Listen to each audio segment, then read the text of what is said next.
So the first thing that we're going to look at is the kick drum. Now, typically this does come in a 20 or a 22 inch diameter. That's not always the case. You can get something that's like a maybe 18 or anything up to like a 28. Absolutely massive cannon of a kick drum. The typical depth that you might find on a kick drum can vary quite wildly. Anything from maybe like a 16 all the way up to a 24.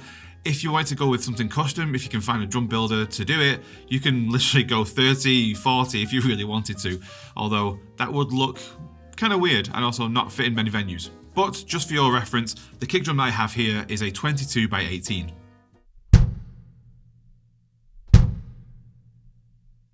Next, we're going to look at the toms, also known as tom-toms or rack toms if they're on the top here, and then floor tom on the right hand side here.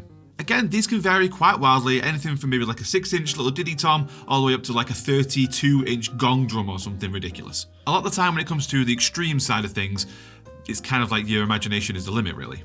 But in terms of the basic tom sizes, they come in 3 main configurations: standard, fusion, and rock. The standard is basically what I have here, which is 10, 12, 16.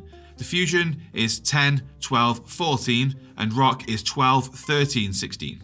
As for the depth of the toms, you'll be looking in the region of the 10 by 8, a 12 by 9, and a 16 by either 14 or 16. That being said, when you get your own drum kit, you can change and mix and match all those different sizes that you want.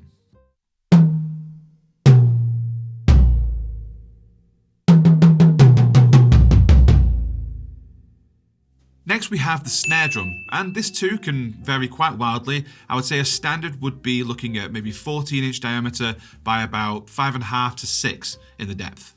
The typical makeup of a drum starts with the most important part, which is the shell, typically made out of wood, but can also be used out of metals or acrylics. Next we have the drum head that sits on top of the shell, which is the bit that you strike, which is held in place by the hoop, which is held in place by the tension rods, which is held in place by the lugs. So as you can tell, there are a lot of different components at play here. All interact with each other, and when assembled correctly and tuned correctly, you can get the most amazing drum sound.